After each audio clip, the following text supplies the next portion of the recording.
The galaxy hung in quiet equilibrium, its countless suns burning serenely against the dark sea of the cosmos. Yet beneath that peace pulsed an unease that only a few could sense, something vast, unseen, and drawing closer. In the polished halls of Celestial Council Station, that unease had become the unspoken heartbeat of every meeting. The chamber was circular and immense, its vaulted ceiling veined with star-like light. Delegates from 9 ancient civilizations floated in luminous stasis chairs, each representing an empire older than Earth's first written word. At the center, a solitary human figure stood before them, hands clasped behind his back. Admiral Jalen Orrs, envoy of the Terran Continuum, was a quiet man of sharp lines and deliberate calm. His presence here was an anomaly. The Council had summoned humanity for answers, not conversation. Admiral Orrs, rasped the Phyrexian Chancellor, her voice like grinding stone. Your vessels have trespassed into restricted sectors near the Persis Expanse. Entire fleets vanish, leaving only distorted readings and fragments of gravity echoes. Explain this. Jalen lifted his eyes. They were pale gray, the color of stormlight before thunder. If Terran vessels were involved, he said, I have not been informed. Our expansion protocols forbid entry beyond map systems. His tone was neutral, unyielding. Laughter rippled from the insectal envoy of the Voctal Enclave, his mandibles clicking in mock amusement. Do not insult this council with human semantics. Your kind is always hidden behind words. Jalen did not respond. He knew silence was often more powerful than denial. The council did not trust humanity. That had been clear for centuries. They remembered the wars of the early Terran Age, how a fractured species had nearly destroyed itself, then vanished from interstellar politics for 200 years. When humanity returned, it came unified, calm, and impossibly advanced. The other races had whispered that the Terrans had found something in the dark, something they refused to share. From her crystalline dais, the Seraph Collective's representative, a being of light and geometry, flickered softly.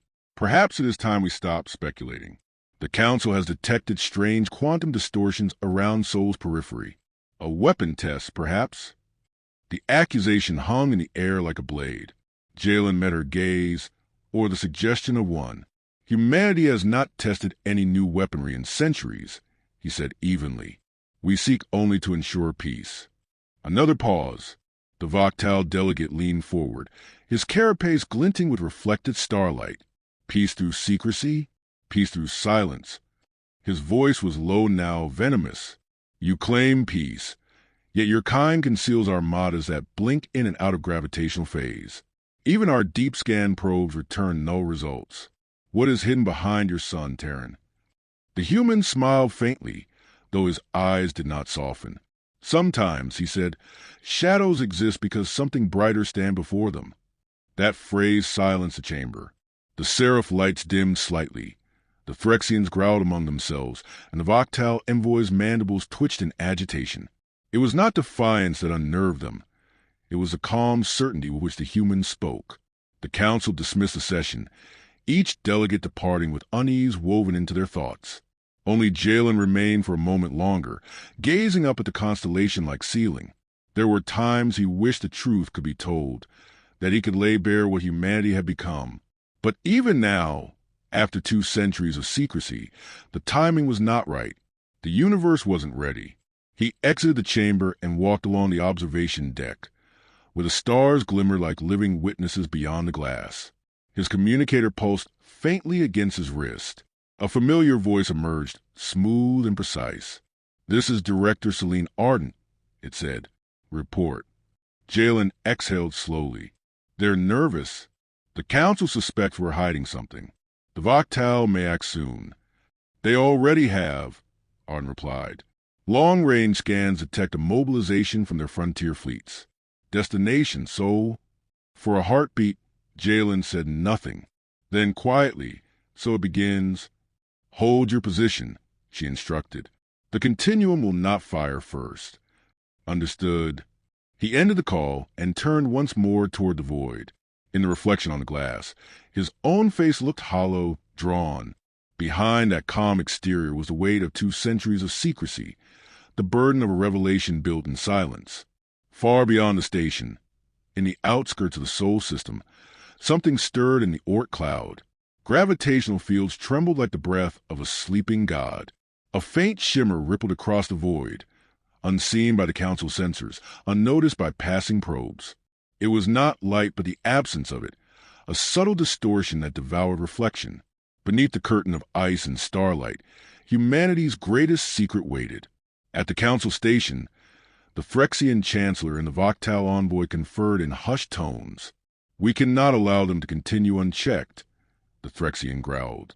"If the humans have weaponized the shadows themselves, our empires are finished." The Voctal nodded. "Then we strike first. Their sun will be our warning to all lesser species. Do you believe they will surrender?" "I believe," said the Voctal coldly, "that light will always burn away the dark. But not all light is pure, and not all darkness is empty." Jalen Ors, alone in his quarters, read the encrypted message that had arrived moments later. One line only: "Protocol Erebus authorized." His pulse steadied as he decrypted its meaning. The time for concealment had ended. The dark matter fleet, humanity's invisible armada, would awaken if provoked. He closed his eyes, feeling the weight of inevitability. He had served the Continuum long enough to understand that this confrontation had been fated since the moment humanity looked up at the stars and saw not gods, but frontiers. Outside, a distant alarm echoed through the station corridors. Voctal fleets had crossed a neutral zone, their ships burning like blades through the darkness. The Council scrambled, voices clashing, commands shouting across frequencies. And then a single transmission blinked through every network, originating from Earth itself. "To the Council of Nine, and to those who march upon our system, you seek to measure our light. Beware the shadow that follows it." The message ended without signature. In the Council chamber, silence fell. Even the air seemed to pause. The Seraph representative's glow dimmed to a whisper. "They warned us," she murmured, "and still we did not listen." Jalen Orr stood at the viewport as the stars flickered, one by one, against the ink of space. Somewhere beyond, something ancient and human was awakening. Something that had been forged not in the brilliance of suns, but in the gravity of darkness itself. He whispered to the stars, "Forgive us if we have built too well." The hum began faintly, almost imperceptible, a tremor at the edge of the cosmos. Every sensor aboard the station flickered. Gravitational readings spiked. The Council systems went dark for exactly 1 second. When the lights returned, Jalen's eyes reflected the faintest shimmer of black. He smiled once softly. The silence before the roar had come, and the galaxy, unknowingly, held its breath. The void beyond the Oort cloud shifted. At first, it was nothing more than a faint distortion, light bending where no gravity should exist. Then the darkness folded inward, and from it emerged a shape vast enough to dwarf moons. The flagship Erebus Prime drifted into existence like a leviathan surfacing from an invisible sea, its hull darker than space itself. The vessel absorbed all light, reflecting none. It was as if reality itself hesitated to define its boundaries. Inside the command bridge, Admiral Celine Arden stood before a panoramic viewport of living glass. Her uniform was simple, its gray threads woven with nanofiber veins that pulsed faintly with data. She was humanity's first and final line of defense, a commander who had spent decades overseeing a secret no one beyond Earth's shadow had ever seen. Her expression held no triumph, no fear, only purpose. "All ships reporting in," said Commander Rail, her second in command. His voice carried the calm of a man who prepared for this day his entire life. "Fleet formation complete. Energy field stable. We're operating at dark phase integrity." Celine's gaze did not waver from the viewport. Through the translucent display, she could see the faint shimmer of stars warping around the fleet. Hundreds of vessels, silent and invisible, each one merging with the gravitational folds of the dark matter substrate that surrounded them. "How close are the Voctal?" she asked. 3 minutes to contact range. They're broadcasting demands for surrender. A soft smile touched her lips, cold and fleeting. "Of course they are." She reached forward, touching the interface. The living glass rippled beneath her hand, expanding to reveal the enemy formation. thousands of Octal warships gleaming like shards of obsidian. Their energy readings burned bright and arrogant. They advanced in perfect formation, unaware of the weapons waiting in the dark. On the communications channel, the Octal Supreme Commander's voice thundered across frequencies. "This is your final warning. Humans, power down your defenses and prepare for inspection. Any act of resistance will be deemed an act of war." Celine regarded the transmission for a long moment, then muted it. "They've already declared it," she murmured. "We just haven't responded." Rail hesitated. "Orders, Admiral?" "Bring the fleet to full resonance. Activate the choir." The lights on the bridge dimmed. The air itself began to hum, a low vibration that resonated through bone and thought alike. Across the vast Armada, dormant cores awoke. Spheres of compressed quantum consciousness linking together across light years. The choir was not an AI in the conventional sense.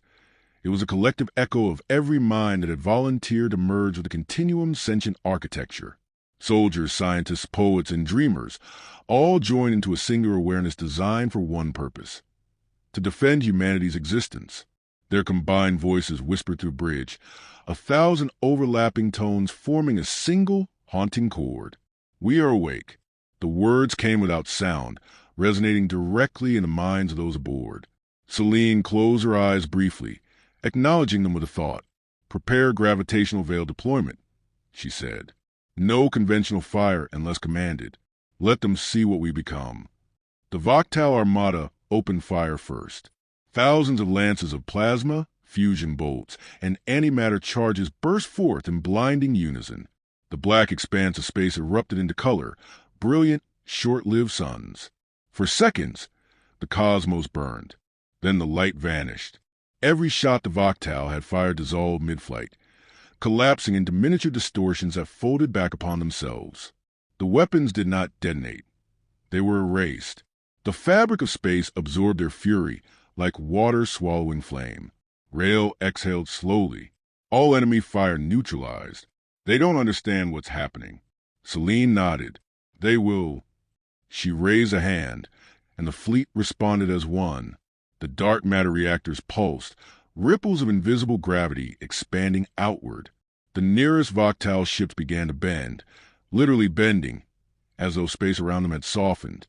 Their hulls twisted, stretched, then broke apart into flickers of light before vanishing completely. There were no explosions, no debris, only absence. Within the choir's shared consciousness, Celine felt their awareness flowing through her, billions of thoughts synchronized into silent precision. The fleet moved like a living organism, folding through layers of dark matter space, appearing and vanishing faster than sensors could register. Each strike was instantaneous, surgical. Entire wings of enemy vessels ceased to exist before their captains realized they had been targeted. The battle lasted less than 7 minutes. When it ended, the void returned to silence. Only drifting radiation remained, the ghost of annihilated armadas. "Status," Celine said softly. Rail checked his console, though the answer was already obvious. "No casualties. All systems optimal. Octal fleet eliminated." A moment of stillness passed. There was no celebration. No one spoke of victory. They all understood the weight of what they had unleashed. "Transmit," Celine ordered. Rail hesitated. "Are you certain? Once this message goes out, there's no going back." She met his eyes. "We crossed that threshold the moment they entered our system." He nodded and initiated the transmission. Across every known channel, across the entire galactic network, the signal rippled outward. A human voice carried by the choir itself, its tone both beautiful and terrifying. "For centuries, we walked in your light. Now you will see what we made in the dark." The message repeated once, then vanished into silence. In the council station, panic spread like wildfire. Delegates screamed across channels, demanding explanations, proof, reassurances that none could give. The Octal were gone, and Empire's military arm erased in moments.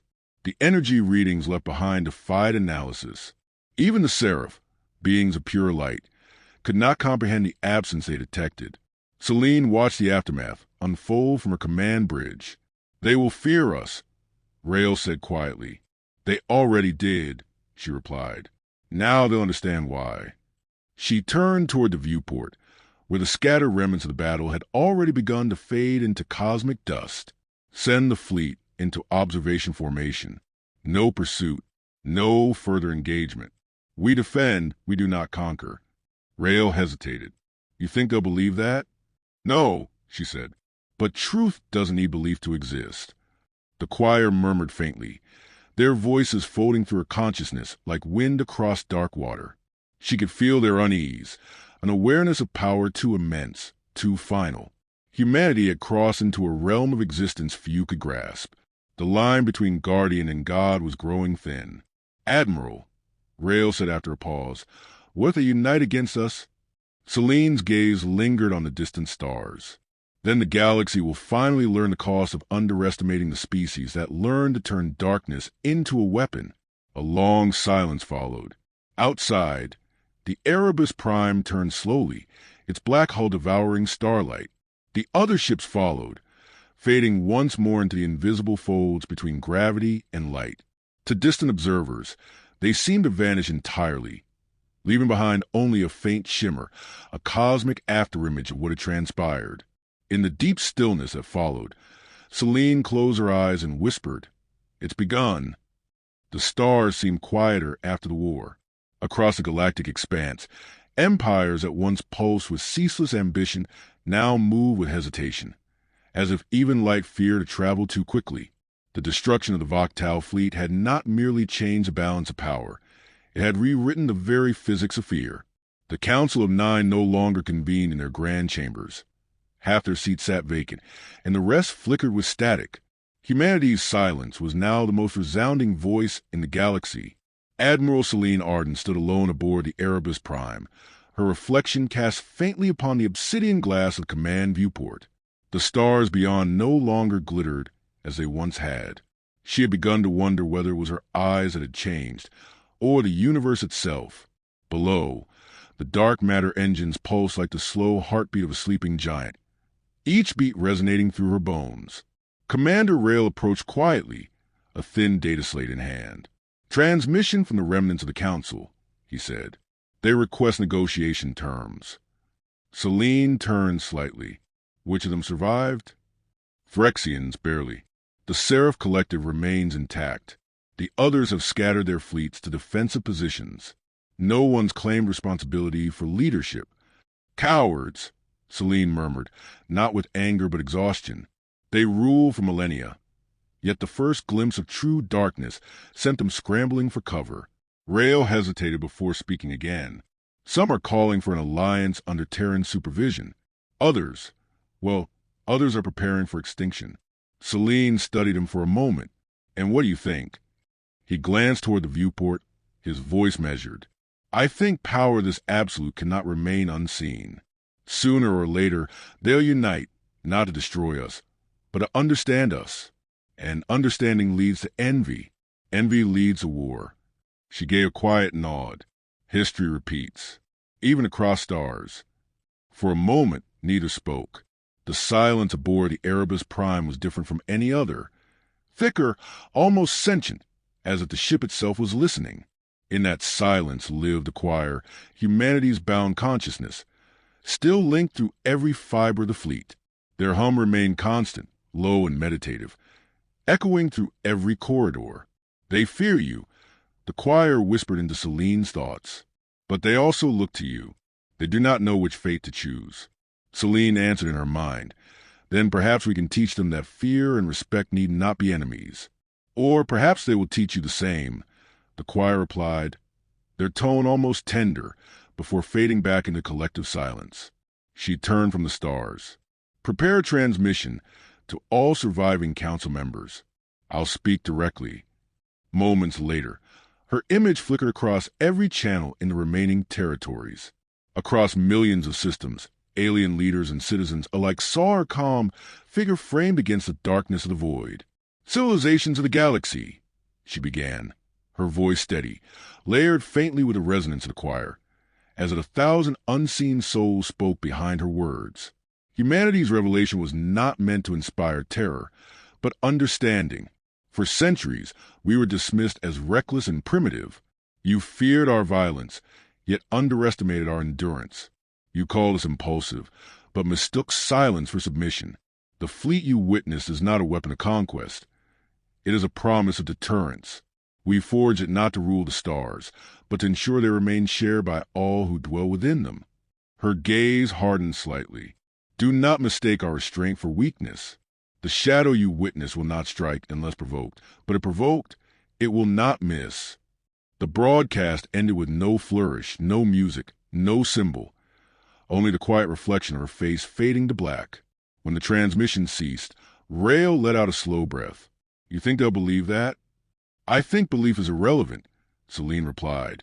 Fear will preserve peace, at least for a time. And perhaps time is all we've ever needed. He studied her expression, steady yet haunted. You've seen the reports, he said. Some of our own colonies are uneasy. They've seen what the fleet can do. Even humans are beginning to question whether we've built something beyond control. Celine's eyes lingered on the viewport again, on the motionless stars. Maybe they're right to question. Every creation becomes its own truth, eventually, even us. The ship shuddered faintly as gravitational currents shifted around them. In the darkness beyond, one of the lesser fleet vessels drifted closer. A scout from the Acheron line. Its hull shimmered briefly, patterns of light flickering across black metal like bioluminescent signals. A silent language between ships. Rail frowned. They're requesting permission to stand down from dark phase operations. It's been months since we disengaged. The crew's starting to... He stopped, searching for the word. Fray, Celine supplied quietly. They're starting to fray. She understood. To exist in near-complete silence, unseen and unfelt by the rest of reality, was to drift dangerously close to non-existence. Even machines required the touch of light to remember they were real. Authorize phase re-emergence for one vessel only, she said. Let them breathe the stars again. The rest remain cloaked until further order. Rail nodded and moved comply, though unease shadowed his face. As he left, Celine allowed herself a single deep breath. The choir's murmur drifted back into her consciousness, soft as a lullaby. You carry the weight of creation, and yet you do not falter. Someone must, she replied. Even gods falter, they whispered. Her eyes closed briefly. Then it's good we never asked to be gods. In the far reaches of the galaxy, reactions rippled outward. The Seraph Collective sent envoys, calling humanity the silent architects. The Threxians proposed treaties they barely understood. Smaller species, once slaves or subjects of greater powers, declared independence under Terran watch. A new era was dawning, an age of uneasy reverence, where humanity's name was spoken with both hope and dread. But not all saw the fleet as a promise. In hidden sectors, fractured empires began experiments of their own. Whispers spread of stolen fragments of human technology, of dark reactors attempting to mimic the impossible physics of the Erebus drive. The cycle was beginning again, fear giving birth to ambition. Celine knew this would come. Every revelation planted new seeds of defiance. The galaxy was vast, and even the darkest shadow could not cover it forever. On the final night before her scheduled return to Earth, she visited the ship's observation dome. The choir dimmed their presence, leaving her alone with the silence. The stars glowed faintly through the dark field, fragile and distant. Rail joined her there, his voice almost reverent. Do you think we'll last? The peace. She smiled faintly. Peace isn't something that lasts. It's something that holds for as long as someone's willing to hold it. And when we can't anymore? She looked out at the stars one last time, the faint reflection of the fleet glimmering like ghosts behind her. Then the next generation will decide whether to fear the dark or become it. He said nothing more. The hum of the engines deepened, echoing through the structure like the slow turning of time itself. Beyond the edges of the Milky Way, the Erebus Prime and her silent Armada began their long retreat into the unseen folds of dark matter space. One by one, the ships faded, their gravitational signatures dissolving until even the stars could no longer find them. In the centuries to come, historians would argue about what happened next, whether humanity vanished in the legend or simply waited beyond perception.